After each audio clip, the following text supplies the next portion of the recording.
Many years ago, when the earth was still new, before metal monsters rose from the ground and nature was butchered and tamed, there was a time without a night sky.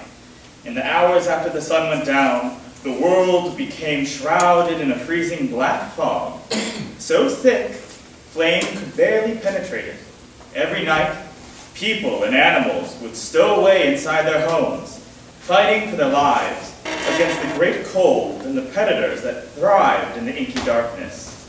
One day, as the summer slid away and the harvest season began to show its signs, a small village of people decided that they had had enough.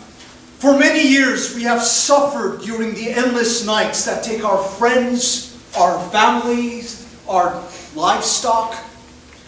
It has been decided that within 2 days' time, we shall send a group up the highest mountain to speak to the sun.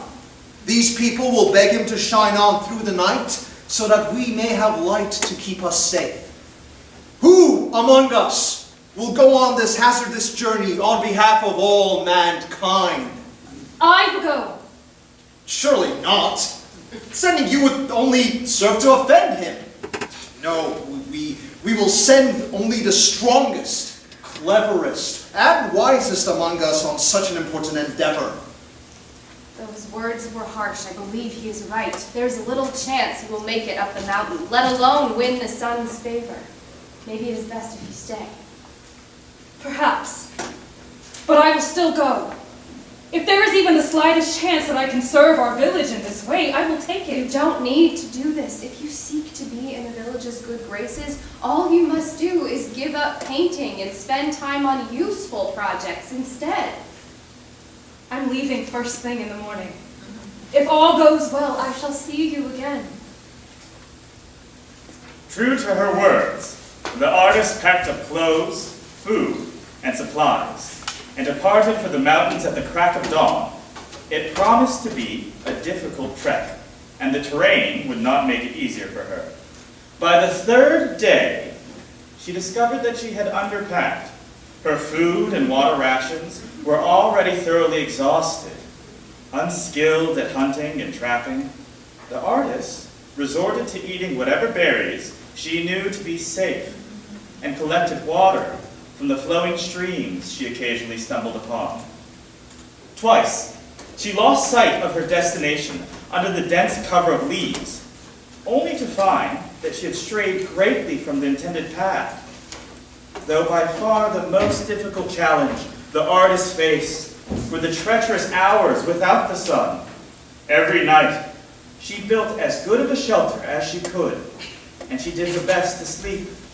However, the sounds lurking creatures and the freezing chill that seemed to sink into their bones more often than not prevented her from getting much rest. But still, she persisted through the hunger and the cold, and by the eve of the 6th day, she reached her destination. Greatest Sun, I humbly come before you to ask a favor in the name of my village and everything that lives below. I beg you, shine upon us all of the time. The night is too cold and dangerous without your light. How odd. What do you mean?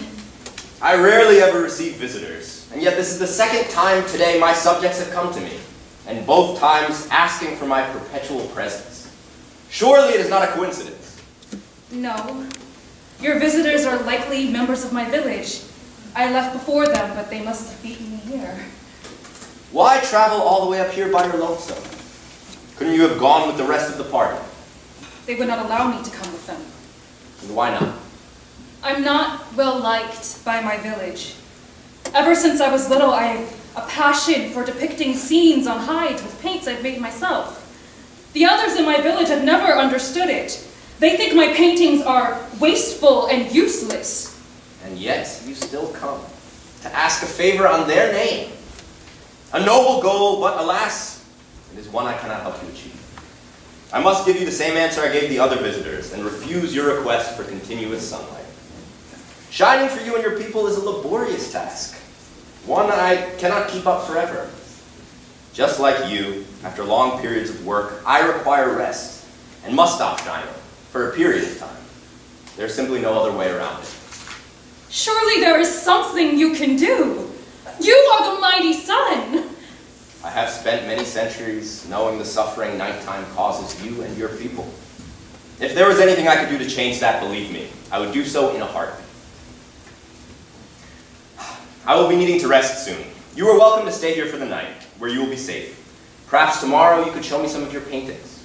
I wish to understand what makes them so special to you. I would be honored to share them with you. Good night, sun. Good night. As the sun slept and the world was cast into darkness once more, the artist sat on the mountain peak pondering her situation. How could she solve this problem when not even the mighty sun could? Slowly but surely, an idea came to her, and she began to work, using yellow flowers, water, and a small bowl from her bag. The artist made paint. Well, uncertain but determined, the artist, brush in hand, reached out into the night sky and began to adorn her vast black canvas with thousands of tiny suns. After an entire night of painting, her masterpiece was complete, and the weary artist found, to her bewilderment and awe, that each spot had begun to glow softly, casting a cool light on the world below.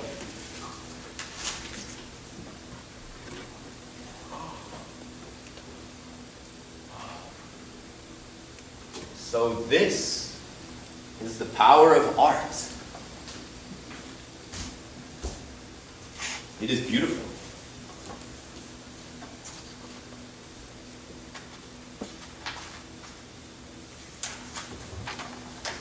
If your village cannot see value in it, they are fools. I'm flattered, but I worry it's not enough. The light is too weak to hold the darkness at bay, and I have run out of paint. You have created a miracle, and you are still unsatisfied. Your dedication to your people amazes me. If you truly wish to brighten the night for them, I will offer you this. Stay here in the sky with me, and I will grant to you the power to provide light for your people for the rest of eternity. Son, I am honored by your offer, and I do not wish to offend you, but I must know, if I accept, would I ever be able to return home to my village, to my mother?